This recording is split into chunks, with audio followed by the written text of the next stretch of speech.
we were joking before, there's been a few startups that have grown out of the dysfunction of our own company and the things that we couldn't get right and figure out. There was some really smart people around us who were like, oh, we could, maybe take that and run with that, and definitely saw the bigger picture of what could be some companies. So that was nice.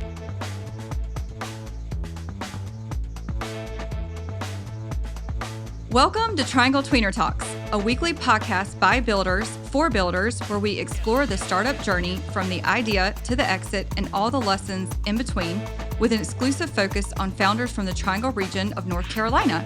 Now here's your host, serial founder and general partner of the Triangle Tweener Fund, Scott Wingo. Welcome to this episode of Triangle Tweener Talks featuring Jason Massey, co-founder and CEO of the Triangle startup Ndustrial, and that's the letter N and the word industrial. A Triangle startup that has raised over $25 million that helps companies with manufacturing measure and work on sustainability for their production lines. This episode is brought to you by our amazing sponsors, Whitley Recruiting Partners. Whitley Recruiting specializes in recruiting top tech talent for growth stage startups in the Triangle. Whitley targets industry-specific entrepreneurial employees who drive immediate results through a fast, accurate, and scalable recruiting process. They're offering a free analysis of any of your job openings, and they'll help you look at the talent that they have in their database. So take a little glance at that for free. Aligned Technology Group. ATG helps you navigate your cloud costs. They also help you maximize Amazon Web Service, AWS Activate credits. If you're a startup, you can get up to $100,000 for just general startups, and then AI-driven startups get $300,000 in free cloud credits. Absolutely take advantage of that. As an AWS Advanced Tier partner, ATG streamlines your cloud journey, optimizes your security, works on your scalability, and does it all to help your cost efficiency. Startups move fast. ATG helps you build smarter. Visit Aligned Technology Group today to learn more. EisnerAmper, formerly Hughes, Pittman, Gupton, HPG, one of the world's largest business consulting firms with a dedicated technology practice offering outsourcing, accounting, tax, and advisory service. EisnerAmper experienced professionals serve more than 2,000 technology companies, from early-stage startups to public enterprises. Discover how EisnerAmper's stage-specific solutions and industry expertise can help you achieve your milestones, whether you're a startup, working on a little international expansion, preparing for M&A, either buying or selling, or an IPO. Visit EisnerAmper.com/tech. Lithios Apps. Lithios Apps is a Triangle-based software design and development studio that builds custom mobile and web applications focused on quality and user experience. Lithios helps founders and teams bring products to life that drive growth, engage customers, and stand out in competitive markets. Lithios has worked side by side with clients who later went on to raise millions of funding based on the awesomeness of the technology built by Atheos. Visit Lithios Apps to learn more. Bank of America, B of A's transformative technology group, helps game-changing tech businesses and founders realize their boldest ambitions across a wide range of technology sectors. B of A provides hands-on support, world-class resources, and they have an extensive network. B of A provides the stability and scalability that tech companies need to rapidly grow today and into the future. Robinson Bradshaw, a full-service business law firm with a passion for supporting the Triangle's startup ecosystem. Learn more about Robinson Bradshaw's startups and venture capital practice at robinsonbradshaw.com. Last but not least, Extensus HR. As a PEO, that stands for Professional Employer Organization, Extensus HR empowers tech founders and growing businesses to scale smarter.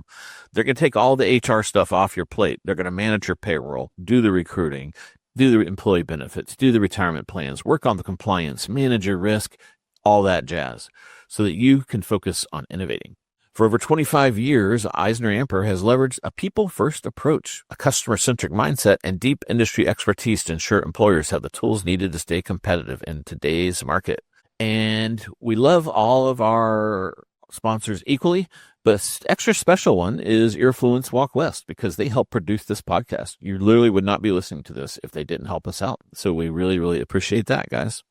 Okay, let's jump into today's episode. Ndustrial is one of those hidden gems in the Triangle. Jason started it 14 years ago in 2011 as a service business called Sustainable Industrial Solutions. The story has lots of curveballs, ups and downs, and where they got to today. Longtime listeners or viewers of Triangle Tweener Talks have probably caught on that I love a good North Carolina founding story. This one's pretty good. In this episode, we have a North Carolinian from the little town of Mebane. Jason goes on to NC State for physics and finance, of all things. That's a weird combination.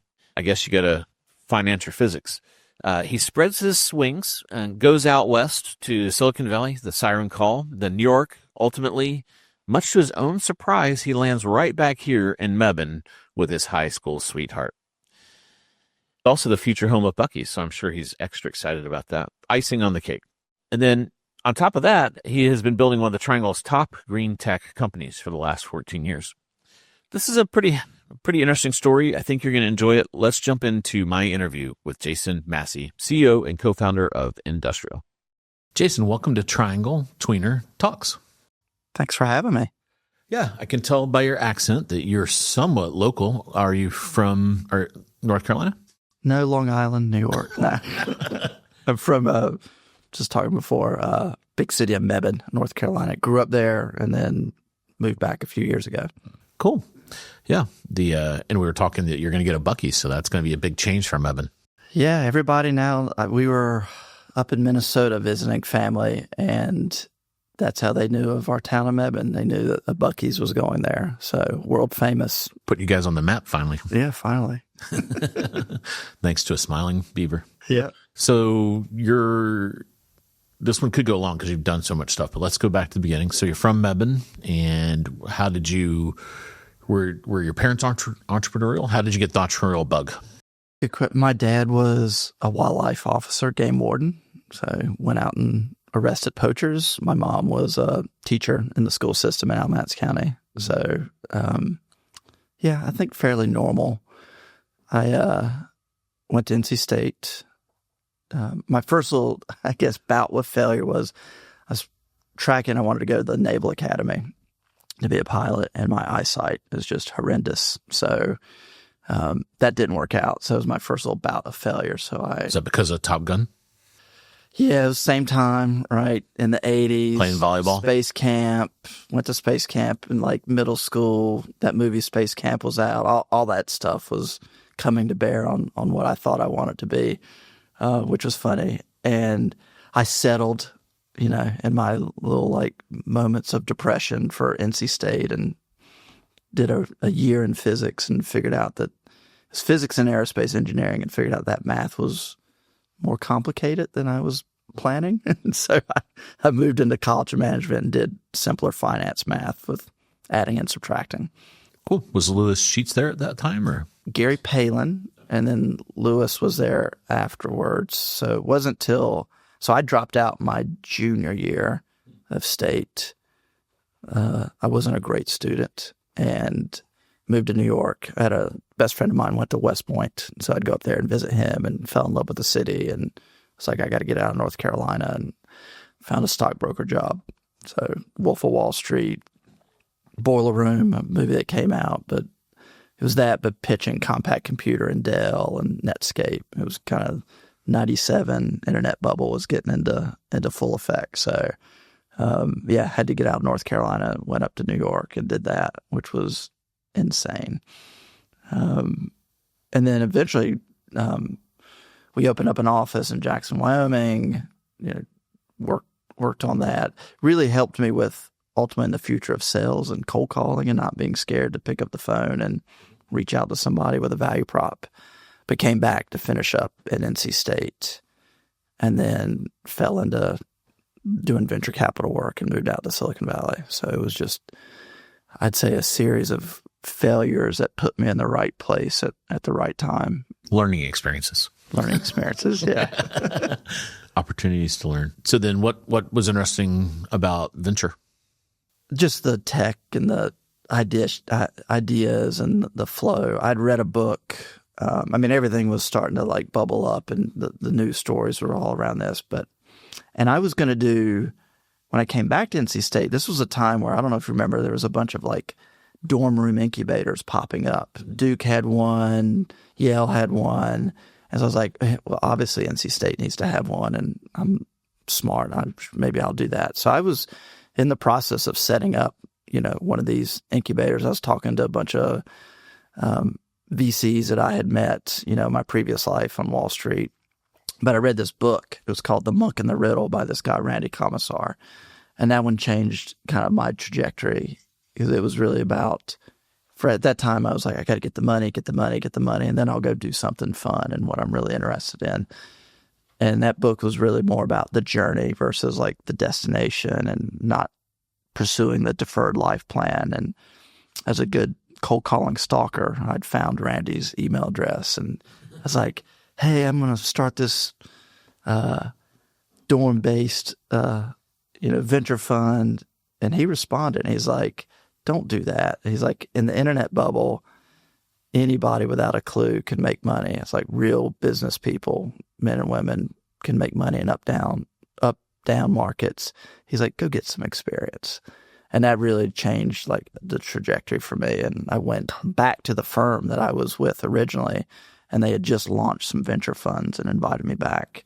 Again, I had no business getting into that world. Like I had no clue what I was doing. I ended up being the young punk board observer that would pontificate around sales pipelines, having never done it myself at all, but lived through that and got some really good experiences. And when I moved out to Silicon Valley, Randy was super kind to me and kind of would point me in the right directions and tell me I was stupid when I was being stupid.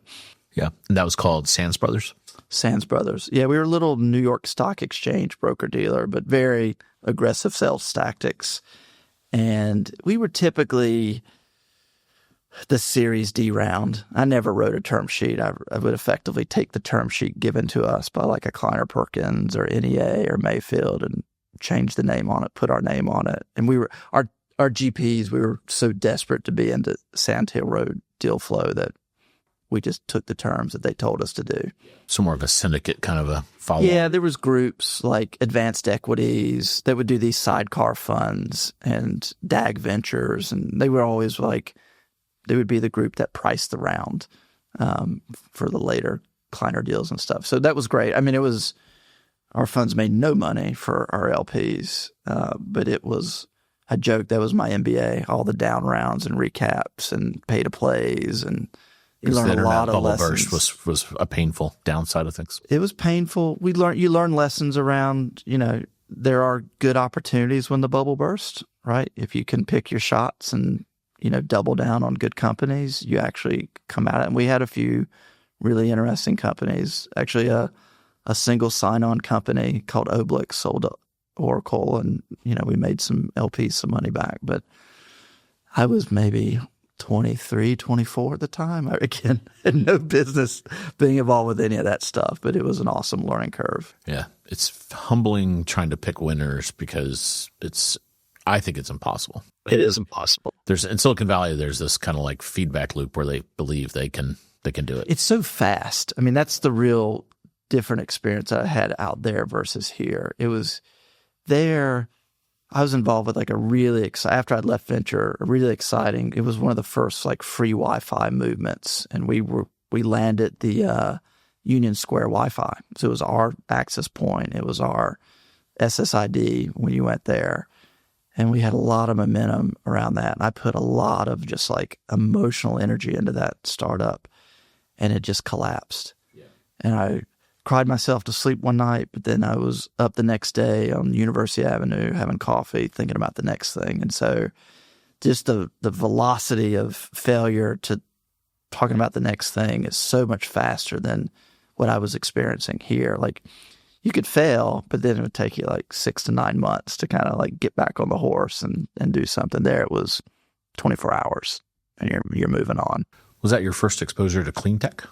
Because there's a theme in your career that kind of trend towards. Clean tech was that we had a portfolio company that was doing broadband over power lines for utilities. And that was my first look at clean tech. But really my first clean tech was after I'd left VC, I was doing a lot of like semiconductor, Wi-Fi chips, WiMAX, Wibro.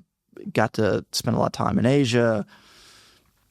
Pre-kids, did this like Mandarin program between Stanford and Peking University, and came back from that. And Gore had just became a partner at Kleiner Perkins. So we made a full court press to say we got to take the Inconvenient Truth PowerPoint presentation that he was teaching everybody at the time, and this has to go to Beijing. And so that was my first real like energy tech, clean tech, oh shit moment of like, we got to do something. And that got me the right exposure.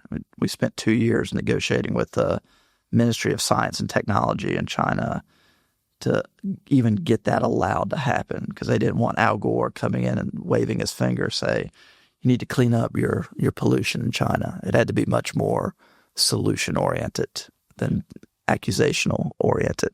Interesting. Yeah. Cool. Yeah, so you've gone from Mebane to the West Coast, doing a lot of things in Asia. How did those are some pretty big changes of culture, and It was nice. you've maintained your beautiful Southern accent through there. When I first moved to New York, my nickname was Southern Fried Chicken. And I think they hired me purely on the accent as a novelty. It wasn't my sales skills or... Put this guy on the phone. People will listen to his voice. Yeah, I couldn't spell EBITDA. I didn't know how to read a P&L then. It had to have been purely on the accent that I got hired. Yeah, it's funny. But it was 10 years out in Silicon Valley. It was similar to New York. Everybody was like, oh, live in Hoboken. It's cheaper. It'll be better. And I was like, no, if I'm going to live here, I'm going to live like in the heart of it. Same thing in Silicon Valley. It was, go to the East Bay and Pleasanton. It's going to be cheaper. And I was like, if I'm going to be here, I want to be like in the epicenter. So we got fortunate. We found a rental house right off Sand Hill Road, near Stanford University. And we were like dead center of all that activity, which was awesome, drinking from the fire hose. Yeah, it's pretty beautiful out there. Yeah. That one little area. I wouldn't want to be in Union Square right now. No, but like what was nice in that area is it stayed stable, because even when the internet bubble burst for us, housing pricing in that area still kept going up. It was pretty stable.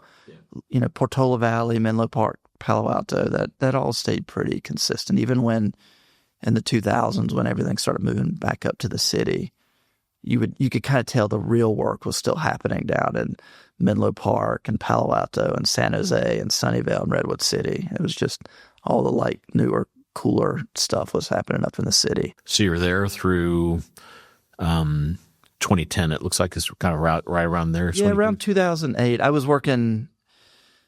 I need to get some big company experience. I worked for a company called Covag Communication, which was the poster child for telecom deregulation. It's a big DSL provider. And I was, I think my title was like Director of Strategic Development. And I think it was one of these things where like, here's a big telecom networking DSL company in the middle of Silicon Valley that had zero access to like investors or Sand Hill Road. So they saw me as like maybe a gateway into that world.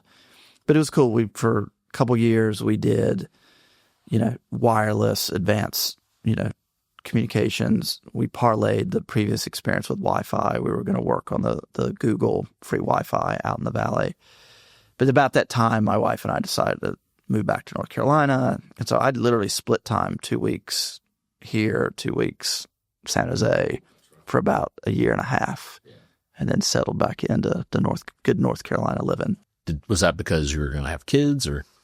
Yeah, that was the big. It seemed like all of our vacations we'd take when we lived on the West Coast were just back home. And so, yeah, thinking about having kids, starting the family. Both of our parents and families are from the Mebane area. It was funny. I said I would never, ever, never, ever, never, ever, ever, never, ever move back to Mebane. And we bought my wife's grandparents' farmhouse and remodeled it, fixed it up, and that's base camp for us now. So, other lesson: never say never. You had to go to California to realize what you had back home. Yeah, definitely. You really value space when you're living in California. The first time I was looking at real estate listings out there, I was like, why is the lot listed in square feet and not acres? And that's just because it's so small. Crazy. And the inverse was when we first moved out there, we were so bad to our friends back home. We'd be taking pictures and skiing one day and at the beach the next day. And now we do the opposite. We tell our friends back home, like, our property taxes are, we have 3 acres, out here on a lake. Like, it's not bad here. You should check it out. Now, is your wife your high school sweetheart type story? Yeah, it's kind of crazy. We somehow survived all that. She went to UNC, even though I went to NC State. Man, that's a lot of stress on a relationship that you made it through. Our daughter, for a moment in time, was pulling for Duke just to make my wife upset, which was kind of funny to watch. And she's come full circle to UNC. Hopefully my son will, I'm not trying to put too much pressure on him. He'll gravitate towards State. We'll see. Send him my way. I'll be your. We'll give him some good life lessons. Angle. But yeah, it was nice. We dated for a long time because I'd moved to New York and she did her master's degree down in Charleston, and it's just like getting in the right city at the right time. And then I think she originally said, we're only going to live in California for like 3 years. I was like, okay, 3 years. And, 9 years later, we started coming back. Seems like on the business side, you started doing some advising and angel investing at this point, because I saw that you were an angel investor in Tapulous. Yeah, that was, I'll tell the story now because it's safe. But so COVID got bought by a private equity firm. So it was public. It got taken private. We talked ourselves out of a job. We told the new private equity guys, like, if you're not going to invest in kind of this new strat dev things that we're working on, you've got a pretty overpriced strategic development effort. And they took that to heart and they laid us off. And so was that your intent, or? Kind of. I mean, we knew it wasn't really going to go anywhere, and it would kind of stagnate. And I was fortunate. The guy that I worked with, we generally are, not very political in big corporate dynamics, and try to speak the truth and be happy wherever the chips kind of fall. And so I took my severance, and my friend Bart Deckram, who had done Mozilla and a handful of other things, started, it was originally called GoGo app, and he had bought he was buying up all the jailbreak apps before the App Store came out. And he actually had the jailbreak app on the phone.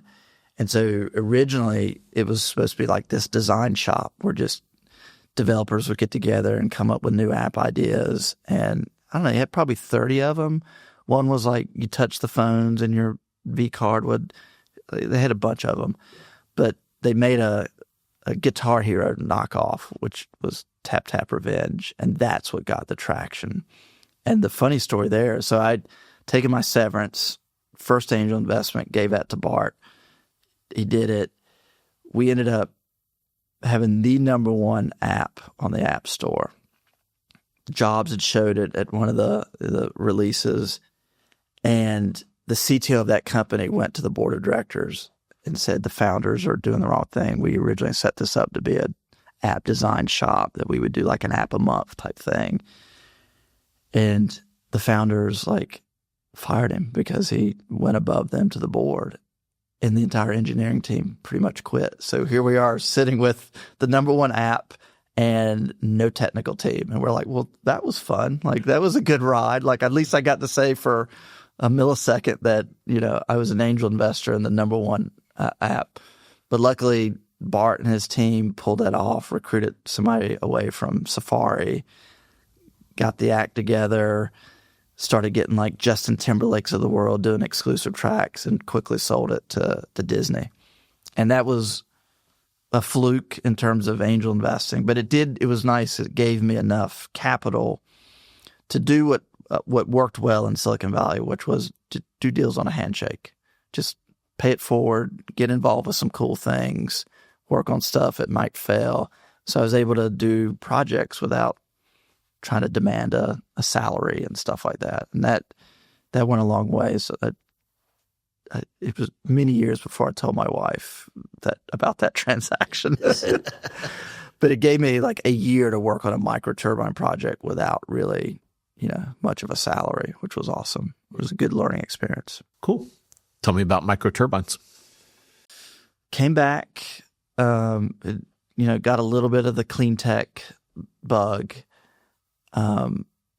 Met somebody at Duke that said, hey, there's a really interesting professor there that, was at MIT, it's now at Duke, and has built this little microturbine concept. It's gotten $25 million in DARPA financing. They knew that I think really, again, they just saw me as an avenue to money, that I had spent time in Silicon Valley. I knew Vinod Khosla, done deals with that crew. And so it was sort of okay, if we get Jason involved, maybe he can opened some doors and stuff. And so, but it was really weird. We were having a meeting with this professor, like beautiful mind, genius with thermodynamics. But we were sitting there having lunch at Duke, and he and I knew a guy in common that we should never know in common. It was one of my old portfolio CEOs, this guy, David Roberts, who went to MIT, was in the Air Force, CIA, worked for the White House, was effectively a CIA spook, in the internet bubble, did his MBA at Harvard, came out and did a startup in Silicon Valley called Zaplet. And it was called Firedrop, and they called Zaplet. After 9/11, David just disappeared and went back into the drone program. And almost like it felt like a decade later, this professor was doing consulting at the Pentagon and knew David from some project. And the fact that we knew this random guy built some level of credibility to kind of kick that relationship off, to try to take the microturbine and grow it into something way, way, way, way too early for the marketplace. It was one of these things that I quickly learned in tech transfer, that there may be like 10 different PhD programs working on this project, like a PhD working on the curvature of the blade and another PhD working on the suction to pump the ethanol into the combustion chamber or the catalytic chamber. But there was never a PhD that did the system integration of all those things. So you quickly learn that like this may not actually scale, and it might just be a science project. And those were really good lessons to learn. But it allowed me to meet who ultimately became one of our board members in Industrial, this guy, Jan van Dokum, that lives here. He was CEO of Siemens Power Transmission Group, ran United Technologies Fuel Cell Group, but he was an operating partner at Kleiner Perkins for a bit. And Randy, when I was moving back home to North Carolina, he's like, you gotta meet this crazy guy from the Netherlands that I think lives close to where you're going to be moving to in North Carolina. And Jan was really helpful in the early days of the microturbine project. Jan was very helpful when I went on the board of Transloc around getting Siemens involved and looking at the company. So I've heard his name a lot. I've been very lucky to have some good folks. Is he still here? Yeah, he's still around. Potential podcast target for us here. He'd be fun. I joke on the board, like he's this workhorse that I got to let off leash. Like we tend to be on the small side for what Jan's worked on and stuff. So yeah. There's a lot more experience he can bring to bear to even our little old company. Cool. So your turbine doesn't work out, then what do you do? It goes back to you'd asked the question earlier about, there was a few serendipitous moments. One was I was coming back, when I lived in Silicon Valley and going into Gary Palin's entrepreneurship class in College of Management, and Lewis Sheets was like a guest lecturer, I think, at the time. And I'd come in and talk about entrepreneurship. And the internet bubble burst, and I got reassigned really to more like investment banking and venture capital stuff. So I was doing PIPEs, private investments and public entities. It's the precursor to some of the SPAC stuff that was going on. And I got assigned to this synthetic wine cork business in Conover, North Carolina. And I think, again, because of my accent, they assumed that I would fit in with that crew. And I was in a class, I was kind of depressed, and I was lamenting, like, one minute I'm working on tunable lasers, and next minute I'm working on this dirty foam extrusion wine cork business. And one of the students raises his hand. His name's Mike Noel, the Noel family that's here in Raleigh. He raises his hand. He's like, my family's in the synthetic wine cork business. He's like, trust me, it's a good business. And that kicked off a really interesting friendship that full circle when I came back to North Carolina. They've got the companies were called Nameco, Nomacork, Vinventions, I think is the name that they go by now. They really wanted to do sustainability in manufacturing in a very quantitative, non-greenwashing way. And that was long before sustainability was really like a thing. And it's awesome to see like green places take off and see like the focus happening around sustainability for like smaller, mid-sized businesses, not just big Walmarts of the world and stuff like that.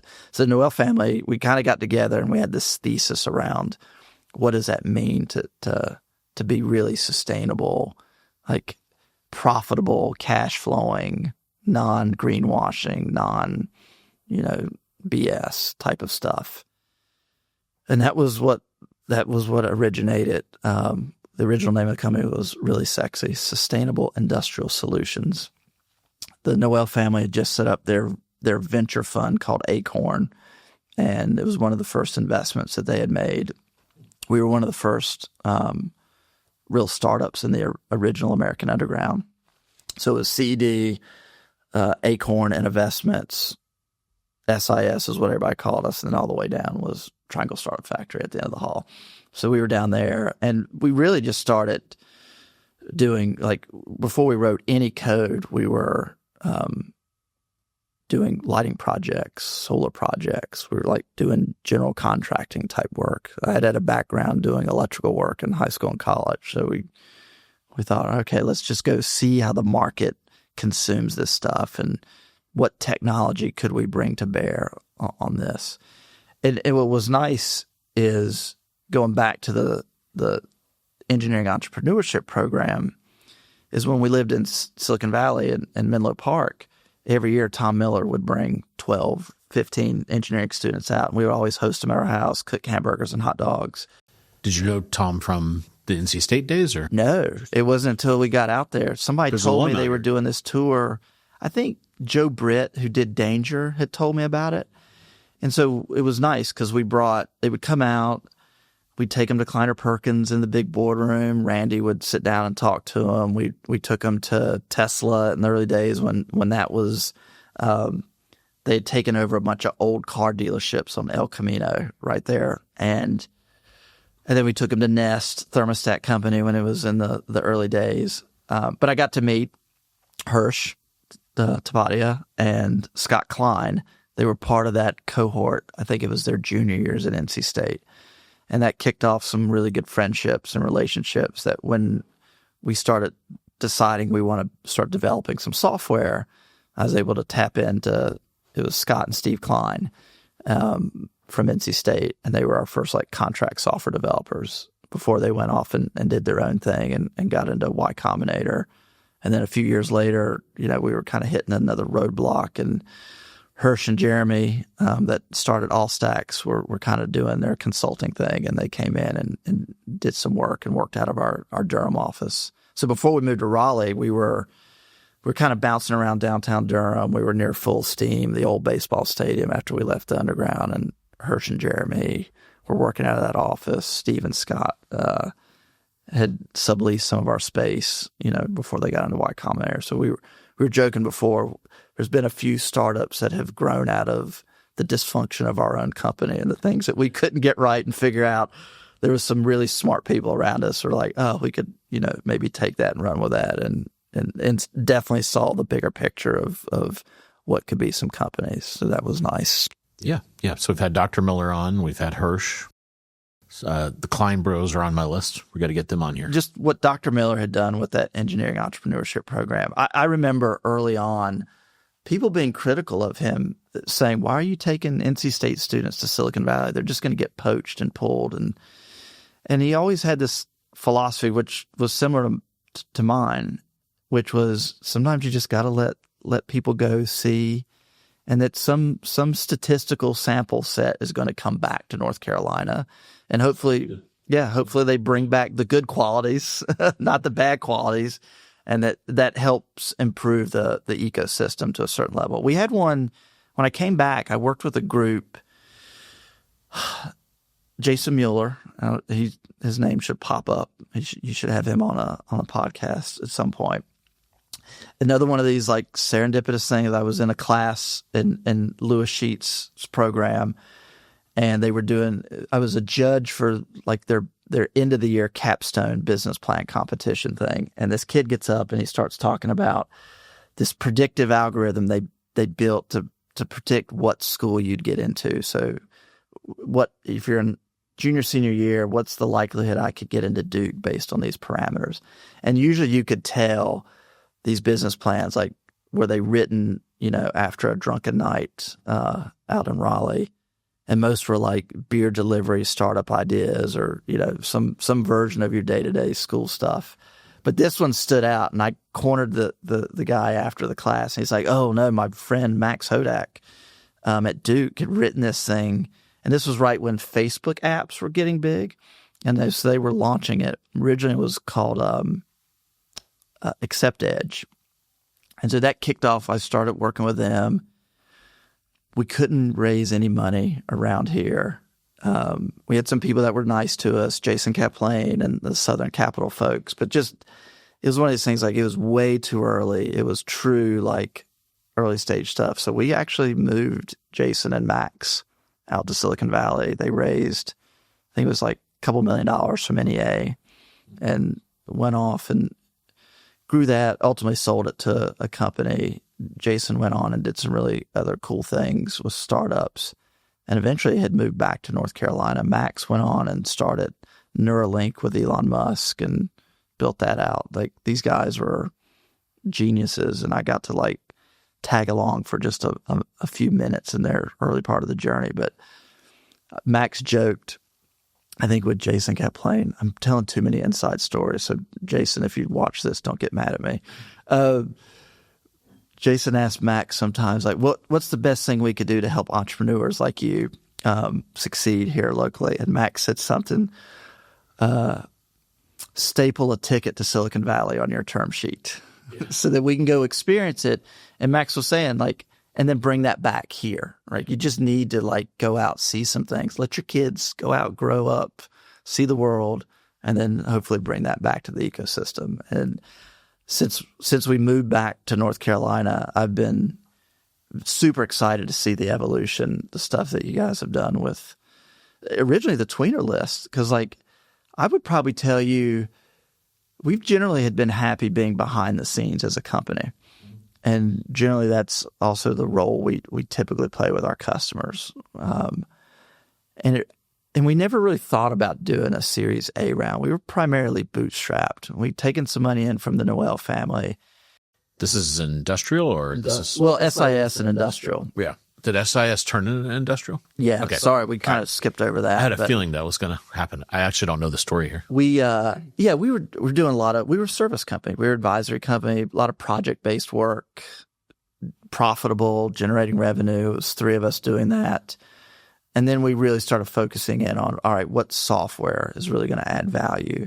There was no lack of energy management software in the marketplace. I think at the time I'd count it maybe 300. But most energy management software was fine-tuned towards commercial buildings, college campuses, residential. And they just didn't work well with the production side of manufacturing in the industrial setting. So what's the kilowatt hours per widget made? Wine cork extruded. Because factories have a building, but that's like pretty nominal compared to the machines inside the building. Yeah, and there's definitely a load, a kilowatt load that's associated with lighting and HVAC and things that run the building. Yeah. But then there's this high variability based on what's being made there and how there's lines inside of there, and those lines have a production thing and a number of inputs and outputs, and that's really kind of what you have to look at is like the production lines, not the building. Yeah, and so when we looked under the hood, like we were all technically aware to understand when we looked under the hood, because we were really just going to white label and resell one of these energy management systems. It becomes the moment where you're like, all right, I'm young and naive enough to believe I can just build this myself. And so we started to build out an energy management system, started working with somebody that, again, met at NC State through the senior design program, my co-founder, CTO, John Crawford. And we opened up Pandora's box, which was the energy data was probably the easier side of the equation. The production data was really hard to get to. And so you had to tap into these really crappy old warehouse management systems that didn't have APIs, were never intended to be cloud enabled. Is this like Manhattan and Associates or like? I mean, Corber that had Accelos and High Jump, and that market's consolidated, but Manhattan Associates is a good example of a WMS. And and most of our customers were some version of a private equity roll-up. So they had 5 different warehouse management systems. And so you just had this like data challenge, and this was the early days of digital twins and cloud, really cloud-based infrastructure.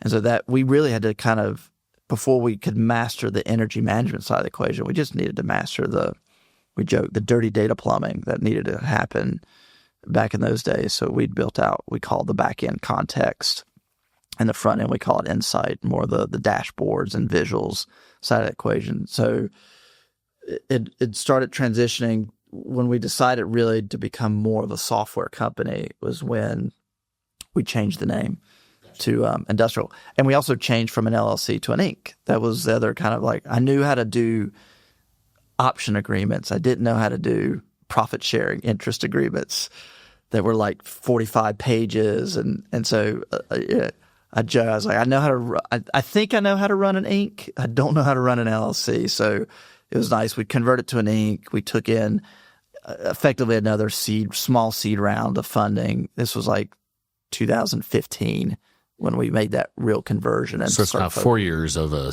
kind of a consulting firm. Grinding, built a little bit of tech, not much. Or built some audit software. When you go in and do an energy audit of a factory, you have a certain level of questions you want to ask and utility bills you want to grab. And we thought maybe that would be the main product. And then you started, market consolidation. You start focusing like what the industrial world is big and vast. And is it cement? Is it steel? Is it foam extrusion? We had cigarette manufacturer as a customer. We had a forklift manufacturer, Hyster-Yale. So we had all these like onesies and twosies kind of customers and factories, and probably doing a couple million maybe in revenue, which was kind of hybrid, a little bit software, but mostly kind of one-time project-based fees. And then we started to see a trend, and that, I would say this was really our first real product in the company. And we used the Klein brothers, another hat tip to them. We saw there's a rate tariff in mostly regulated markets, but now you're seeing it in deregulated utility markets called Coincident Peak. And so whenever the grid peaks, your kW charge could go from $5, your demand charge could go from $5 to $25. And it's for an hour period once a month. And historically, the way that was solved in like Eastern North Carolina was a big diesel genset a megawatt system would turn on, and you'd be burning diesel to offset that load. So you may be running at a megawatt at your factory, and you turn this thing on, you could almost take it down to zero. And if you miss that coincident peak, for factories that we were working with, that was $50,000 a month in savings. Again, naive enough to believe we could build an early machine learning model that would predict when those grid peaks were. So we pulled in a lot of it's hard to find energy data back then in regulated markets because Duke didn't want to share that data with anybody. Because they don't want people to avoid the peak. Yeah. We were always they're incented to charge of that peak. We've since taken money from some energy suppliers and utilities, but if you'd asked us back then, our job was to game the system on behalf of the factory, not the utility. Yeah. So early days would be at odds with some of the utilities, or even some of the other vendors out there. But it was simple. It was, weather-based. You're looking at high-low temperatures, looking at barometric pressure, because in North Carolina, thunderstorm comes through, temperature lowers, the grid demand changes. So we would effectively send a text message or a calendar invite and said, hey, Thursday between 3 and 5, there's a 95% chance the grid's going to peak. Act accordingly. Very manual in nature. That's what the Klein brothers helped me stand up. I think I hate to say this, I was hanging out at the Carolina Inn in Chapel Hill, and I literally was on a call with Scott Klein, and he was like, all right, I need your credit card number. We're going to set up a Heroku instance. Now we're going to get Swipe, and we're going to set up your billing infrastructure. And I swear to God, he had that thing set up in the weekend. Yeah. And we had the product up and running. We started running Google AdWords against it. And ultimately, that's how we got one of our big anchor tenant customers. We started looking at segments that had highly flexible loads, and cold storage was one of them. And we landed.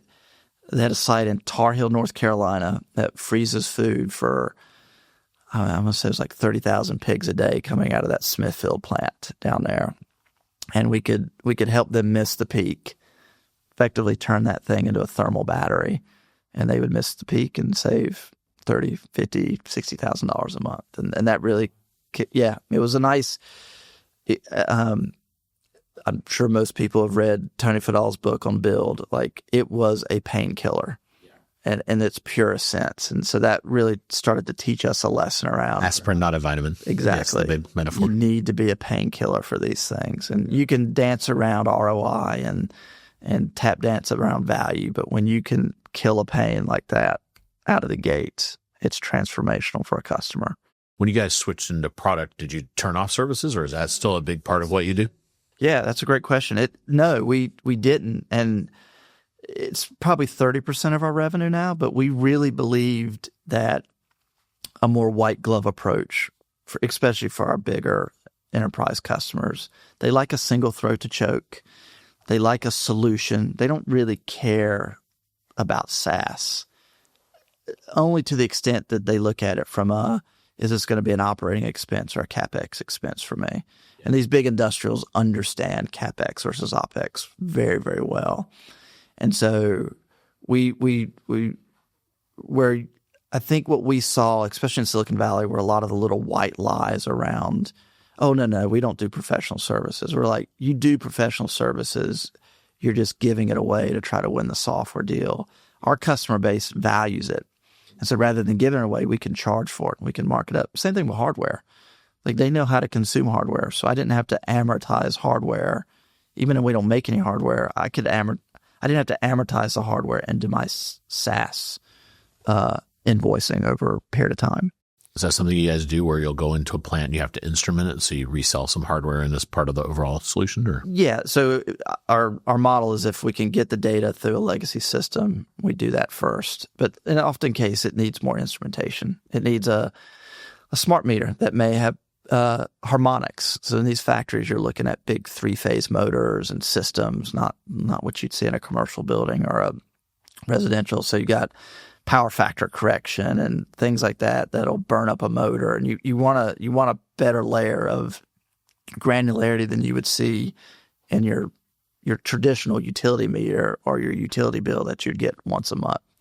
So we would spec, meters that we like, but technically hardware agnostic, temperature sensors, vibration sensors, humidity sensors, things like that would complete the data picture.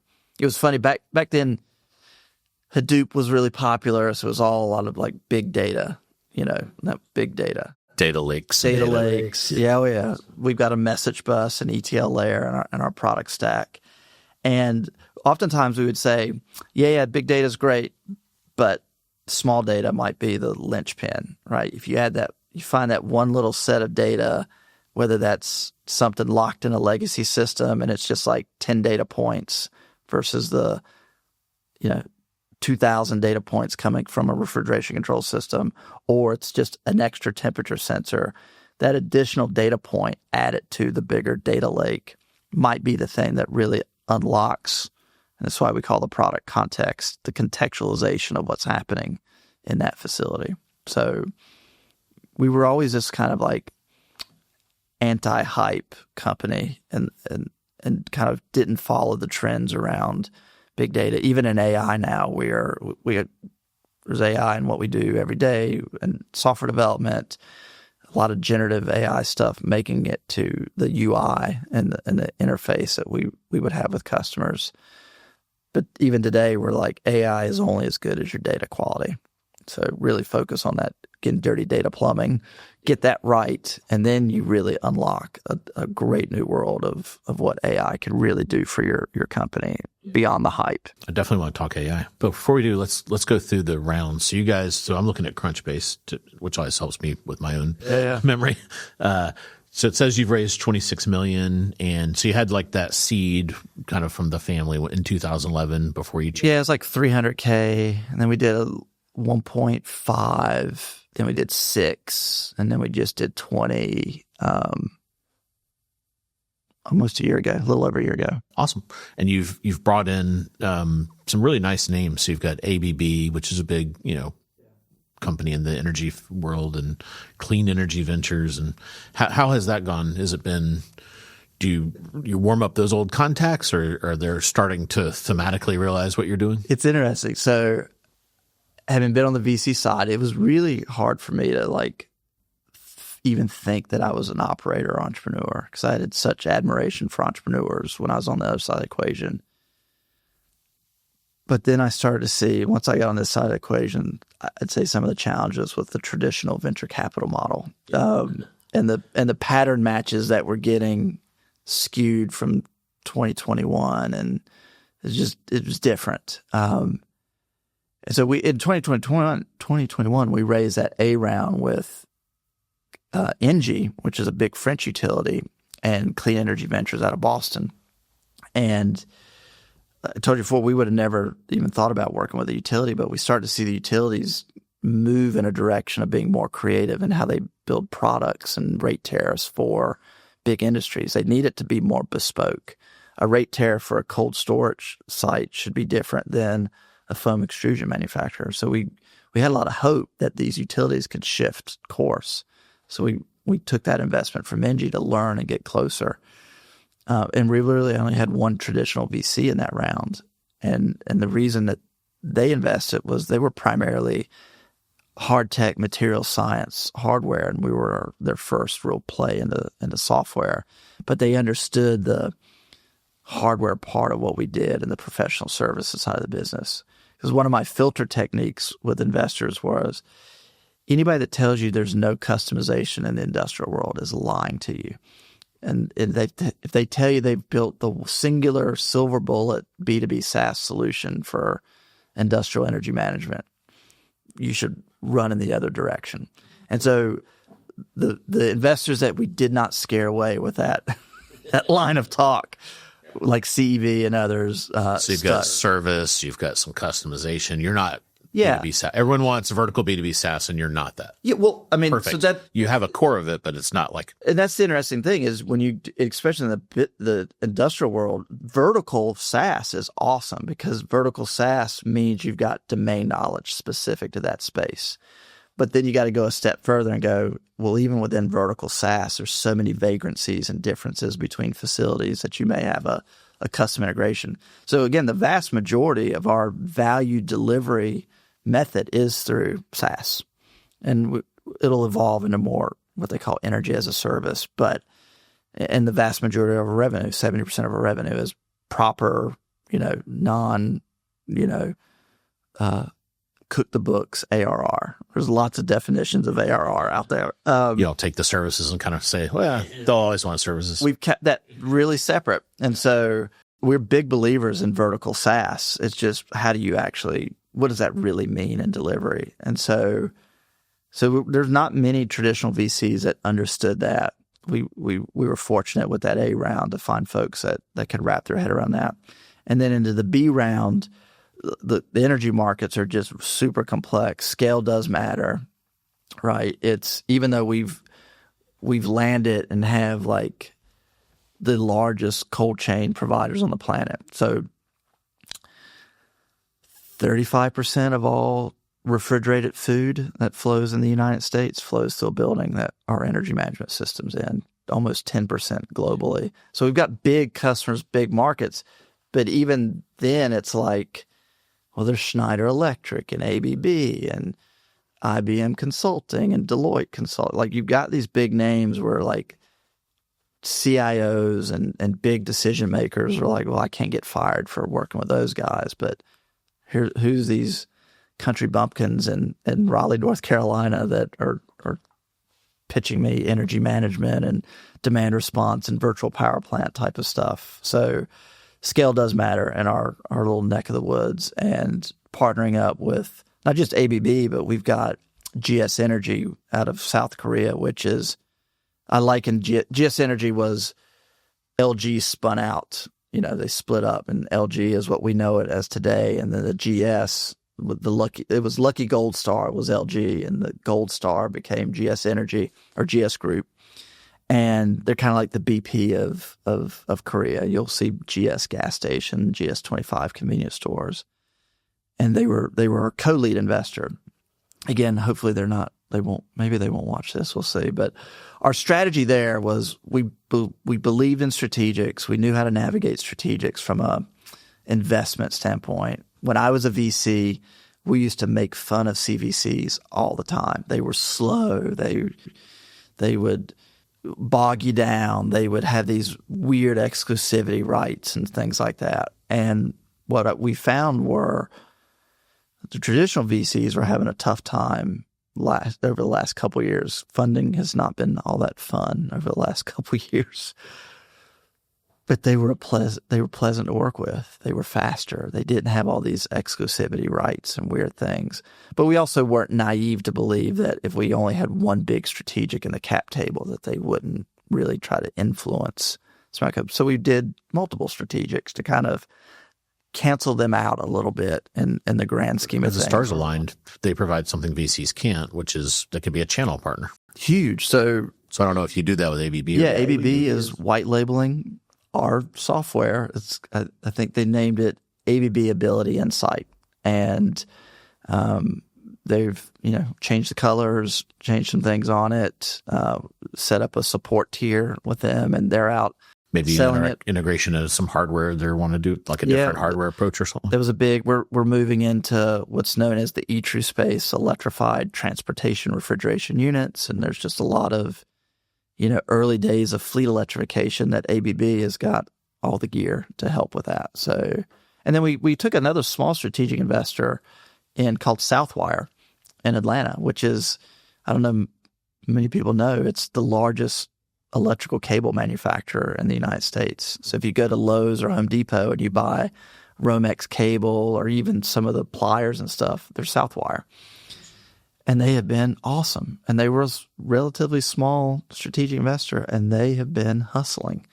They've helped us solve a design challenge with a plug adapter that we needed for these trailers, refrigerated trailers. So we've loved the strategics. They've been really good to us. So it seems like you've gone deep into the cold chain. Is that kind of like the primary focus, or are there other verticals within industrial? We have others. Like we have W.O. Gore that makes Gore-Tex fabrics. We've got a big tire recycling one. We've got some oil and gas customers in Texas. So we've Novozymes that doses enzymes for ethanol plants. So we're 56 people, so we're still a relatively small company. You got to pick your shots.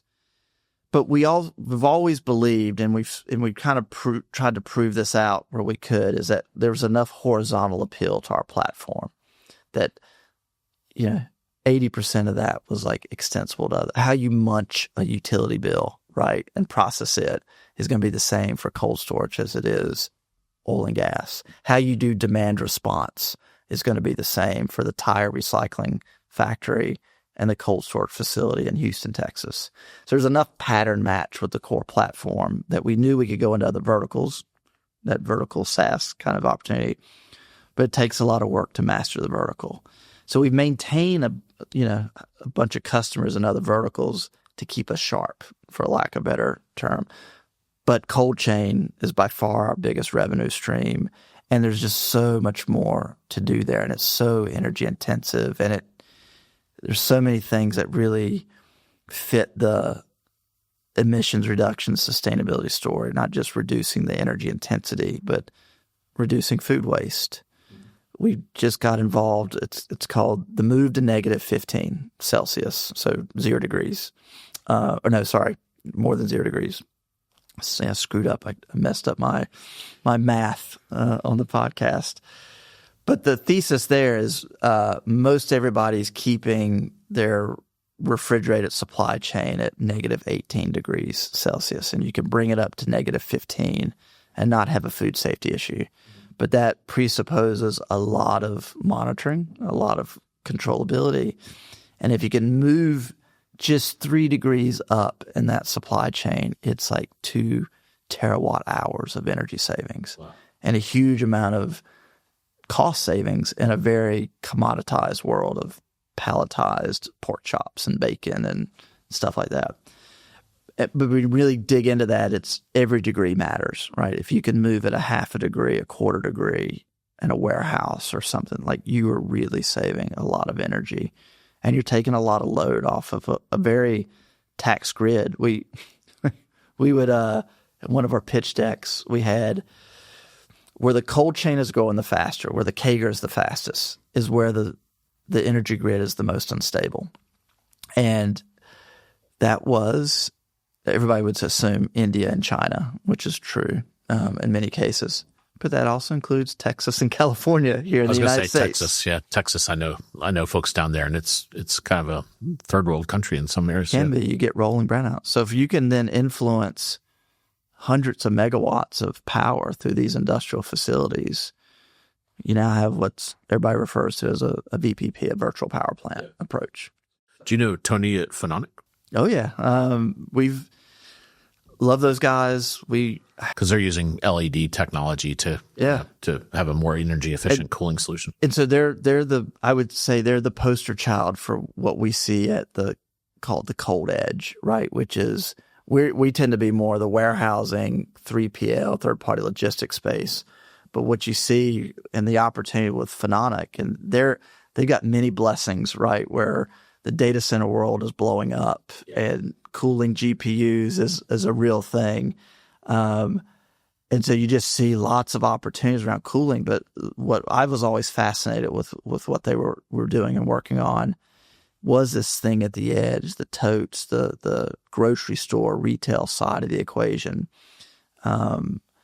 We even see it back in the logistics world, what's called LTL, less than load, and cold chain. It's hard to, from a food safety, you put, half your trailer is pork chops. It'd be nice to have the other half or the other third be ice cream. But if you don't have this like tri-temperature cooling thing, very granular, you can't pull that off. And so technology like Phononic is perfect for that. But what's really interesting there is like you can really fine-tune temperature set points. Again, ice cream should be at a certain set point. Pork chops can be at another. And if you want to have the confidence to move the market to this like -15 movement and consortium I was talking about, you're going to need technology like what Tony and them have been working on at Phononic for sure. So anything we can do to champion and make them successful is awesome. Cool. Yeah, I need to have him on the pod too. Get an update. So where does this go? Where do you see industrial going? Is this like naturally have a home with like a ABB Siemens, or is it you kind of need a Switzerland like you guys to call balls and strikes, so an independent path is more likely? Yeah, we often talk about being Switzerland, and there's a lot of business models out there that have kind of black box, unseen incentives that can run counterintuitive or counter to the needs of the factory or the facility. So we do find a lot of value. We hear customers give feedback a lot of, you guys are the trusted brokers. You'll speak the truth to us. If you can't solve our problem, you'll let us know and you'll point us in the right direction. So we're not just trying to sell something for the sake of selling something. And this kind of neutral Switzerland world in the energy markets has been a differentiator for us, for sure. The other thing I'm sure frustrates investors when they talk to me is they always, ask what's the exit for the company? And I'm like, I don't know. What are you talking about? Like an exit? Yeah. What's your exit? Who are you going to sell to? Who are your top 5 people? And I'm like, okay, like here's the way we think. And again, I'll circle back to like, we're not naive. We're not obtuse to think that, yes, we would be a great fit for the ABBs of the world or trains or maybe even a utility. But hopefully what we instill in the company is put your head down, do the work, go chase the hard things, build a business. Let's not play the unsustainable growth hack games that really don't work in our industrial space. Let's build a quote-unquote sustainable business that can be profitable. If we go out of business, we have zero environmental impact, right? And if we do that, and we do that with excellence, we will create more optionality than we know what to do with. And then from a wealth creation standpoint for founders and myself, we'll create a lot of optionality if we can pull that off. And at some point, the strategics or others will come knocking. And the other thing is when people ask that question, my honest answer depends on the day. There's days where you're like, oh, We've been at this a long time. So you kind of started, I always had in my head you've been at it 10 years, but it's really more like 15. Yeah. And look, that's a known thing. And you see that even around here where you get a lot of entrepreneurs that, because of the challenging fundraising environment, not just the time of the years, but just as a general ecosystem thing, where it's like this double-edged sword thing, which is like it's hard to fundraise, so you didn't really fundraise a lot, so you maintain a lot of equity in your business, and you grind it on it, and some private equity group comes in and offers you $100 million, like that's hard to turn down, right? Where maybe in the Silicon Valley world, people would roll the bones or something and try to go for the $1 billion. So it's not I wouldn't say it's a negative connotation, but you're grinding and bootstrapping. Silicon Valley, they would call that a lifestyle outcome. They're like, yeah, you didn't exactly. Yeah. You grind on something for 10 years and somebody offers you $100 million. That's you'd be naive and weird to not consider that. And then there's a part of us that's like wants to prove to the world that we can build a real proper sustainable business that people value discounted cash flow and profitability metrics and things like that, let's be awesome to do an IPO. I mean, that's every entrepreneur's dream at some point is like, can you stand up to the scrutiny and the market dynamics of pulling off an IPO, not just as a trophy, to put under your belt, but could you build a business that could pull that off? That would be cool. Yeah. Are you guys a B corporation? Certified B? We're not a B corporation. We do everything almost to that level. Just haven't gone through we just haven't finished it off, and it's funny because I've known that group for a long time.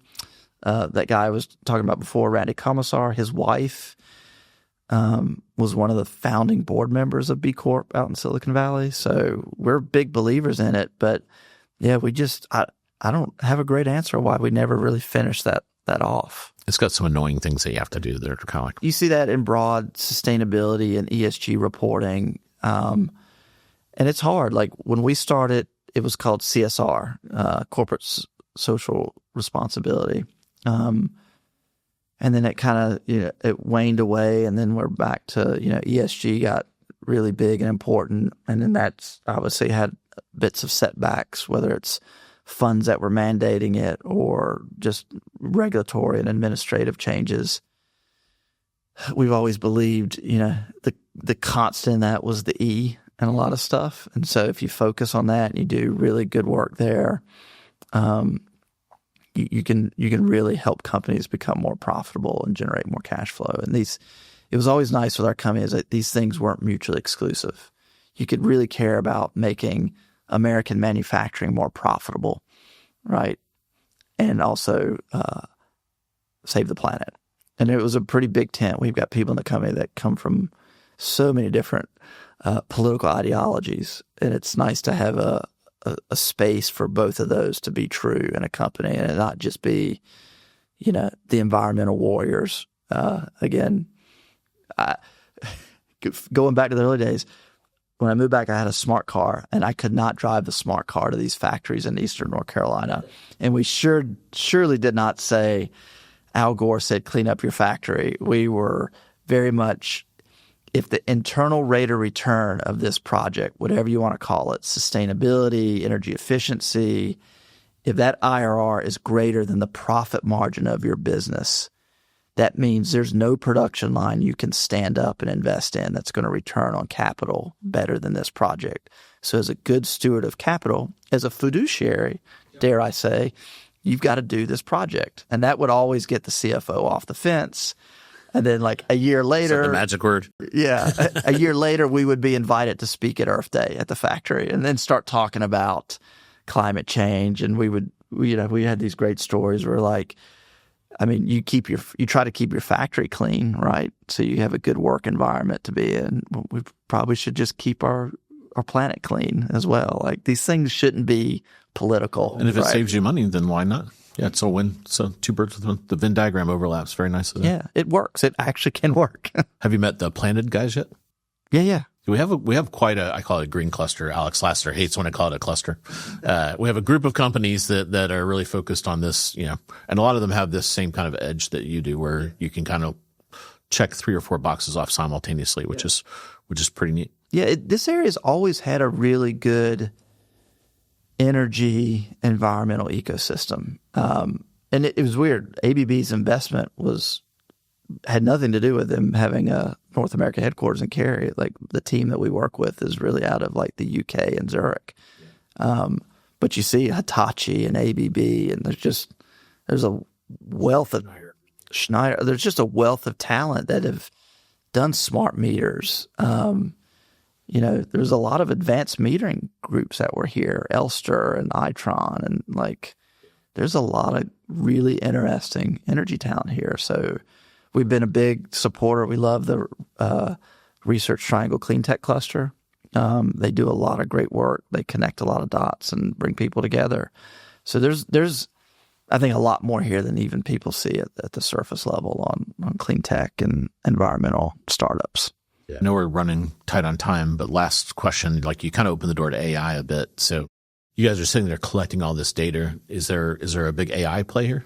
And you said the magic word context, which LLMs love context. Yeah, I mean, that was the genesis of our back end was, could you produce contextualized baselines, right? What's the relationship between weather, making a widget, and the motors and systems and production lines that I've got?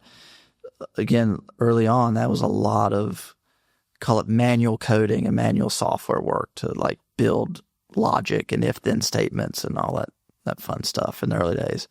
And this is the beauty of AI now, is a lot of that stuff, if you can feed it the right data, there's still a lot of normalization that needs to get done. What's called a pork chop in one database is not called a pork chop in another database. So, but these tools now can really speed that up. And even the way you design the user interface is vastly different now because of AI. Because if you looked at our product, and it still is, it's very dashboard driven with a lot of charts and cool things and some alerts. But we've always said this, you go, why does a plant manager come to Insight? Well, maybe an alert went off and they're in trouble and they better do something. But they're typically there to ask a question. What's going wrong? What's working? What's happening? So it's a question almost always, the first burning reason that you would log into this web app and so now you're seeing tools like generative AI that can really make that initial question very powerful and get you quickly to the right spot. And it doesn't have to be navigating a bunch of pie charts and time series data and pulsing dots. And then knowing because of this, you got to go over to this part of the user interface and get to this 7-level. I mean, the system is, in our case, is a tree. You have a core KPI that can be kilowatt hours per 1,000 pounds of frozen food. But even that thing's a little algorithm and logic tree, which is, do I have a utility bill? Yes, no. Okay, I do. I could use that. Do I have 1-minute interval energy data? Yes, no. Let me use the more granular system. Did a bill not come in this month? Well, how do I estimate that data? And so even though you got a very simple numerator and denominator in your math, getting both of those data points ends up being a non-trivial challenge. And so AI is really transforming the speed of that.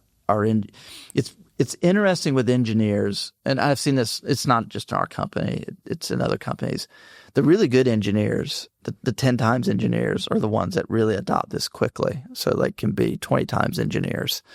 It tends to be maybe some of the more, good engineers, maybe adequate's not a good word to say, I guess, but they're the ones that tend to push back on AI and tend to be a little more protective. It's the really good engineers, the 10-time ones, they love this stuff and they lean into it. So they become 20 times at their job.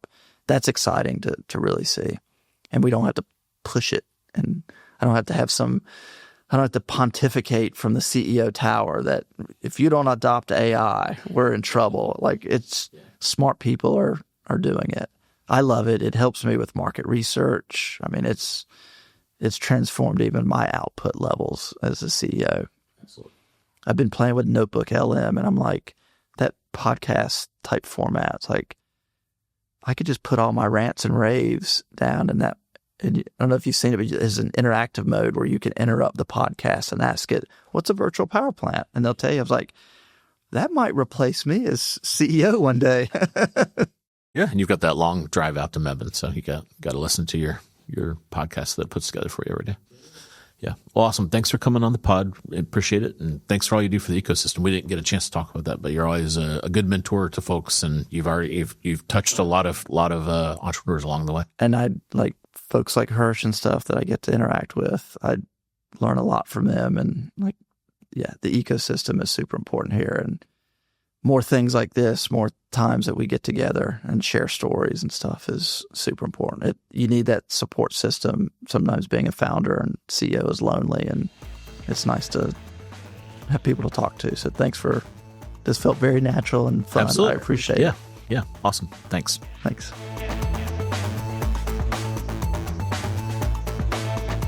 For more tweener content, check out the Triangle Tweener Time Substack at tweener.substack.com. For more tweener content, check out tweenertimes.com. Thanks for listening, and we'll see you again soon on Triangle Tweener Talks.